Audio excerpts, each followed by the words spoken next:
And good day. Well, it's been a while, so I figured we'd start recording again, and I'll leave it at that. What we have here is the MiG 15, and going through some of my earlier videos, I realized that I had kind of gotten away from the historical aspects of the channel.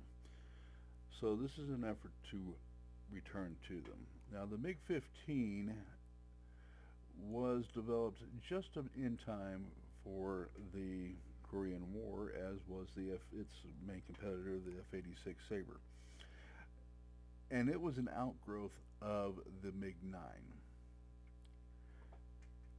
And why the game does not represent either aircraft very well, unfortunately, but you've got to get these aircraft into an arcade-style game that makes sense and makes sense within the game meta. And so there are some liberties taken, of course. In actuality, the MiG-9 was a very well produced fighter, but it never could really get past the gas ingestion problem at high altitude. And it was a straight wing design, and all jet aircraft with straight wing designs are running into the problems of compressibility. And compressibility is when air begins to act like water, for lack of a better term. On a straight wing design, what you run into is that the shock waves of the compressed air actually will move back and begin to lock up your control surfaces, which is a bad thing. P-38s were one of the first recorded to having the problem. Excuse me there while I deal with my frog voice, where the ailerons would lock up, and that they had to develop a high-speed dive brake for them to solve the problem. By the time that was done with, the P-38 was out of the European theater of operations for the U.S. Air Force and was switched back to the Pacific, where it was very successful. The reasons are many and complex, but it really comes down to the fact that the P-38 was a very difficult aircraft to use, required pilots with the more than adequate background in them and more than adequate operational experience in how to operate complex aircraft, all of which the P-38 was. Well, the MiG-9 had a lot of issues, and one of them being the straight wing, and it couldn't get near Mach numbers without severe problems, and it had gas ingestion problems at high altitude. And as an interceptor, which is this aircraft was really designed to be a bomber destroyer. Go ask the B-29s when they did raids and ran across these things just how effective a bomber destroyer it was. Thereafter, when they did B-29 raids, they had to escort them because this aircraft would tear them out of the sky in about 2 heartbeats. Okay, and so you have to understand the parameters of the aircraft. This was done in the manner of a classic interceptor along the lines of a Spitfire. And you're going to say, okay, so what does that mean? Well, in this case, what it really means is that you take the biggest engine you can put into it, you give it enough fuel to do its job for the range that you designate, and then you wrap a decent armament package around it. But primarily what you want it to do is climb quickly, have high speed, and be nimble enough to take after bombers very quickly. All of which the MiG-15 did. What you don't design them for is long range or multi-purpose use. And so this aircraft is very much one of the few interceptors out there during its time period. When you look at its competitor, the aircraft weighed right around 7,000 pounds. The F-86 was an 11,000 pound aircraft, and the United States had always been in love with the multi-use aircraft. All right, all-purpose aircraft, fighter bombers. You can see that to this day. All things being equal, the U.S. really loves fighter bombers. Fighters, not so much. And you see that in the F-35. So that's a bit of what's going on here. Maybe I should get back to the MiG-15. MiG-wing design, obviously, and you'll notice the fences on it, and that is to direct airflow and keep it from spreading from here and spreading out along the wing and destroying its aerodynamics. Now, it wasn't a perfect plane, and let's get on to the main reason this fighter came into existence, and that was the British 9 engine. And the Soviets asked for a copy of the British 9 engine, and the Labour government at the time decided that's a great idea. And they put it in. They gave it to them. And they promptly copied it as the RD-10 and installed it and gave this aircraft amazing performance. But it wasn't an aircraft without some limitations. One of them is both a strength and a weakness.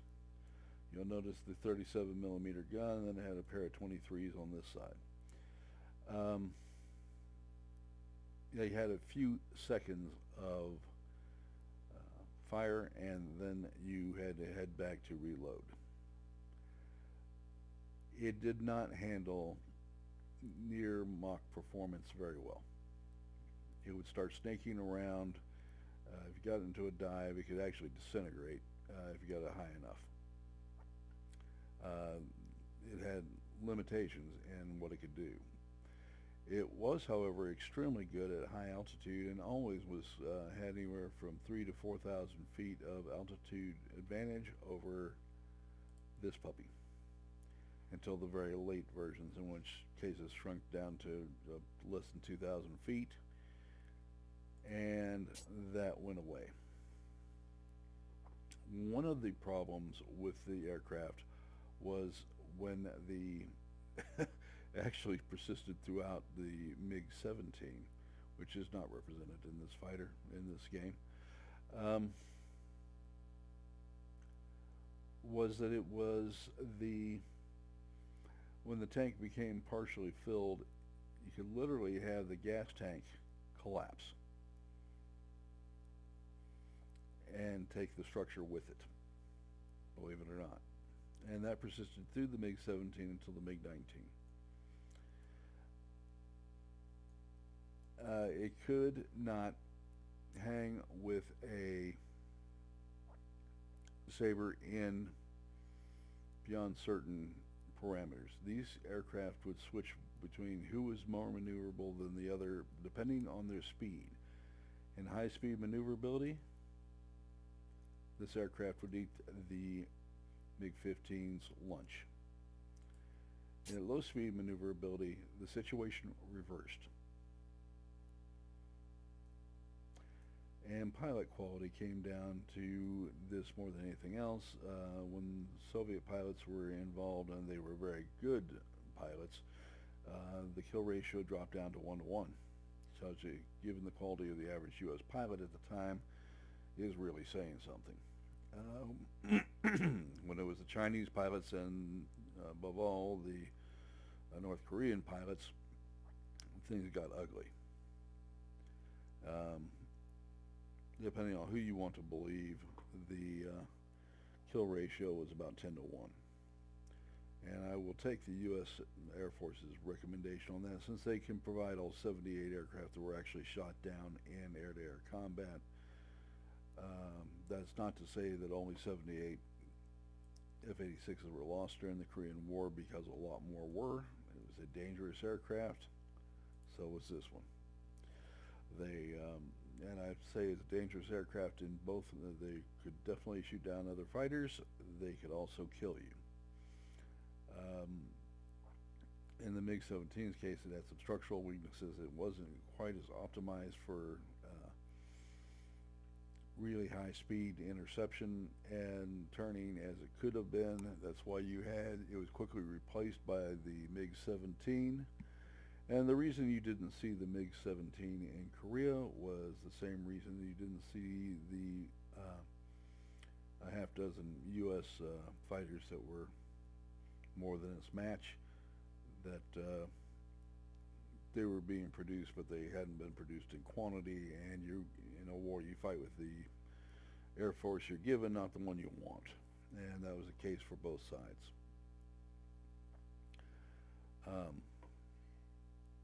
Armament was a major issue. A few shots from this MiG-17 were always fatal. Or the MiG-15, I should say, were always fatal. A single 37 millimeter round could wreck a Sabre. A couple of hits from the 23s would wreck a Sabre. But I should point out also that the trajectories of these two weapon types were vastly different, and they had multiple instances where they put the pipper on the target and watched the enemy aircraft sail between the high arc of the 23s and the low arc of the 37. Gives you an idea that all was not proper. They did not have a great gun sight on this, and that also affected the aircraft's success. How bad was it? Well, they captured a F-86, and they found all sorts of interesting things about it, but the number one thing that they found that just floored them was that the computing gun sight with right here, you'll notice this little bulge is a radar. And that linked to that and gave you absolute accurate range, and it would give you rate of change. You're saying, Jeff, what the hell is that about? Well, when it comes to fire control solutions, if you absolutely know the range and you know the rate of change and you know where you're at, which you're at the bottom of the triangle, you get what's called a firing solution, and it's accurate. So when this aircraft fired, even though it had 650 caliber guns spitting out 12 to 1800 rounds per minute, the fire would actually hit. And if you look at some of the Korean War footage, despite contrary belief, a 2-second burst was enough to kill a MiG-15. Happened lots and lots of times. In the long view, it took 7,000 rounds of 50 caliber to knock down a MiG-15. It took a few rounds to knock down a F-86A. That being said, that's rounds that hit. And so a lot of MiGs went home with empty magazines and no hits. So the first thing that happened when they captured an F-86 and they understood what the gun sight was doing is they immediately made a copy and rushed them out to the field. So there were some advantages and disadvantages with both sides. As far as the game goes, let's talk about what we have on the aircraft. This aircraft is not specialized. Alright, so we have a gun sight. And that gun sight's going to give you 9%. Then we're going to get 7% roll rate and 1.8 in maneuverability in turns. And we've taken the improved lightweight power unit here. And then my standard packages, first aid, emergency control system, and bottle for manual engine restart. Alright, that out of the way. Again, we're going to get more yaw maneuverability and more maneuverability in the turn. Talk about the pilot a little bit. And he's got aerodynamics expert. So all these goodies, it gives me another 40% to that. And then we got Marksman 1 and Marksman 2, which is pretty standard for me. Cumulative is 10 and 10.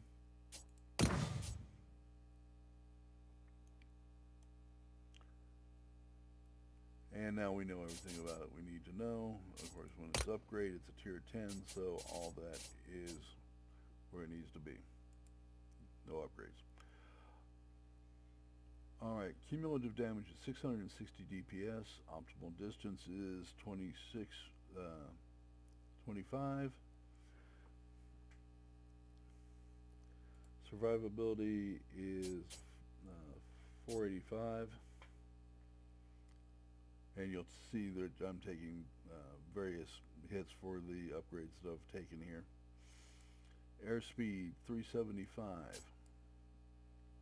Now you do have some choices here. You can go with just sheer speed and kick this thing up to 400 miles an hour plus. In my fights with it before, I found it far more, the speed was nice, but I found I got a lot more kills when I went with maneuverability. Maneuverability, let's talk about that a little bit. Average time to turn is 10.4 seconds, which is about medium, and that's with all the upgrades.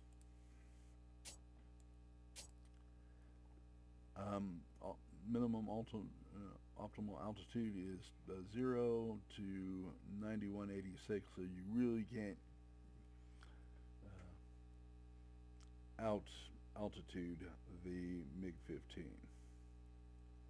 Alright, so you get a fairly effective package. It's not a turn and burn, but it is a very fast, nimble fighter with good altitude and a good gun.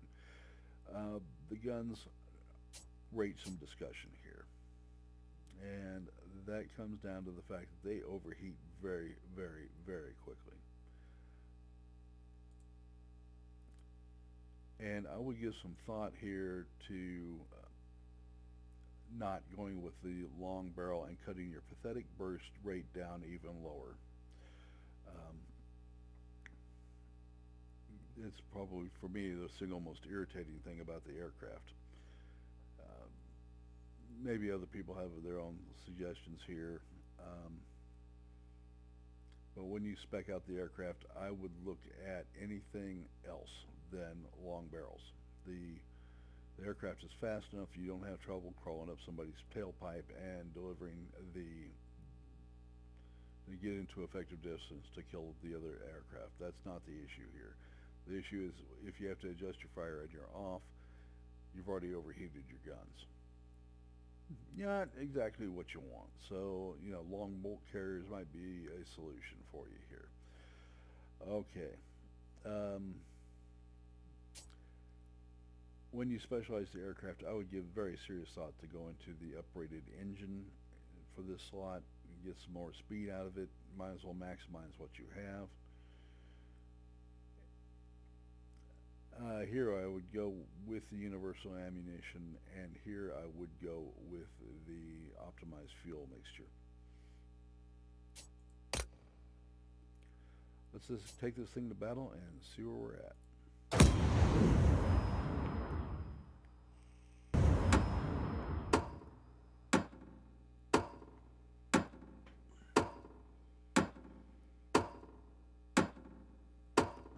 Conquest mode. All right.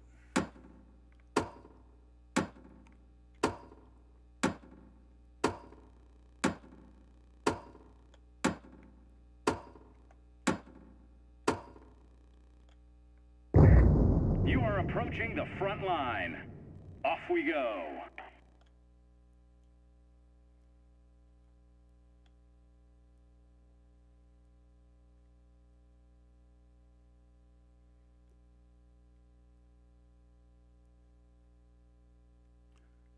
You notice how quickly the aircraft climbs. Get 8 seconds of boost. And I have absolutely zero problems getting up to speed.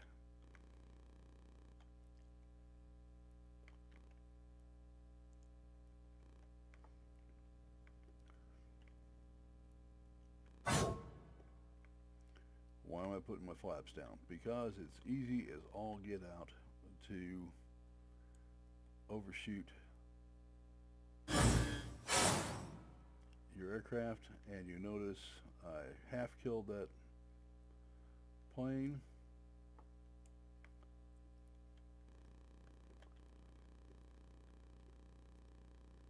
And I have an enemy on my tail. Lovely.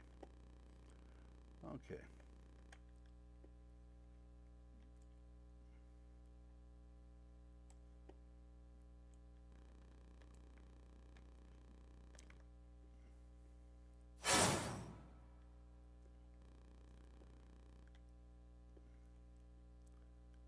An F-84B. Believe it or not, that aircraft can compete with you in a turn.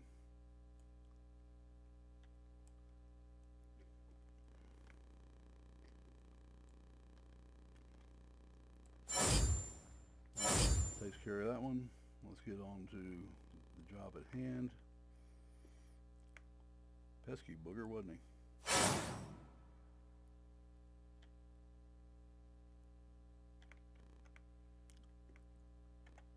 We'll pull up those flaps. And we have a high flyer here, which is just fine with me.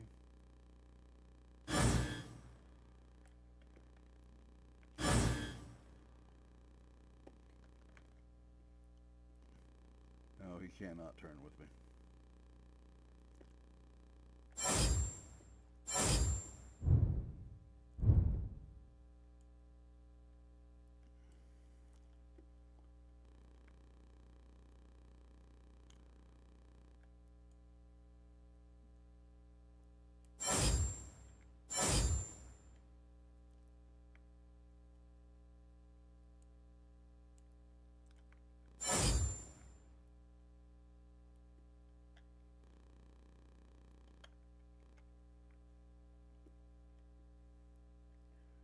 Not exactly the aircraft I would want to take after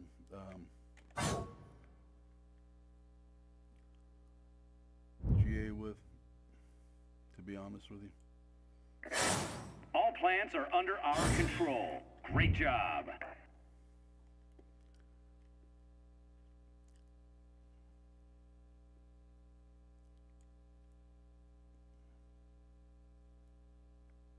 I'm glad he turned.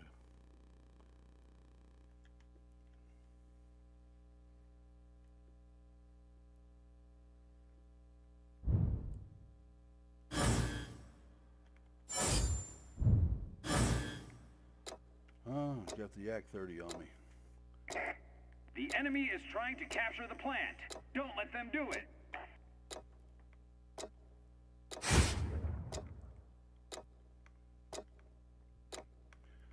Alright, that's what the respawn's all about, right?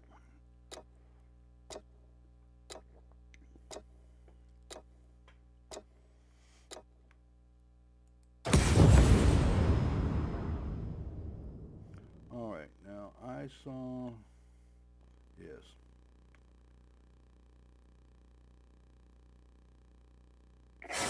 Air supremacy achieved. Alright, we have supremacy, now we just need to take advantage of it.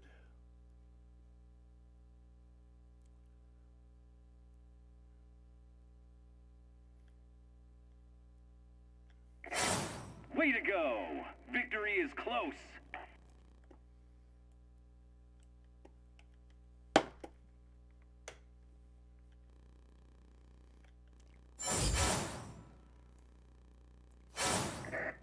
Great job today. We'll be waiting for you back home. Well, I came in at number 1 there. Kind of hard to imagine that I was all that effective. Maybe you had an all-bot team. That's not my problem. I just have to deal with what's given to me.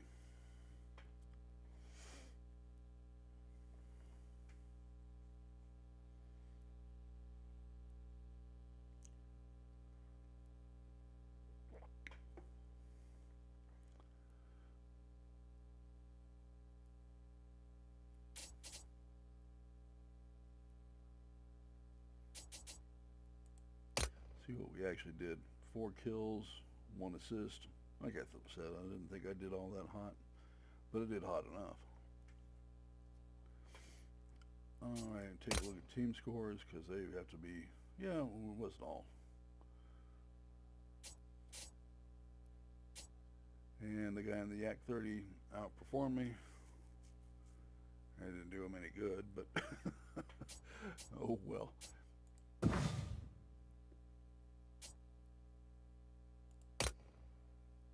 Okay, so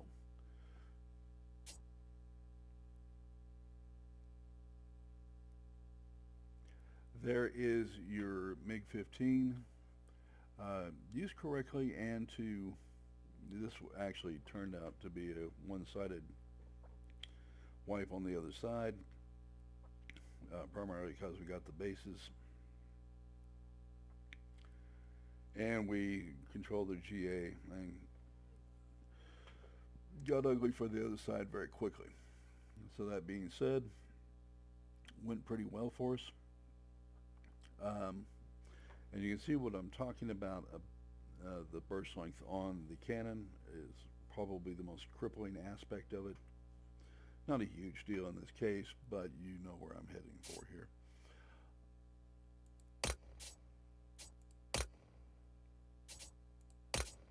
All right, so hopefully that gives you a historical aspect on it and the game aspect on it.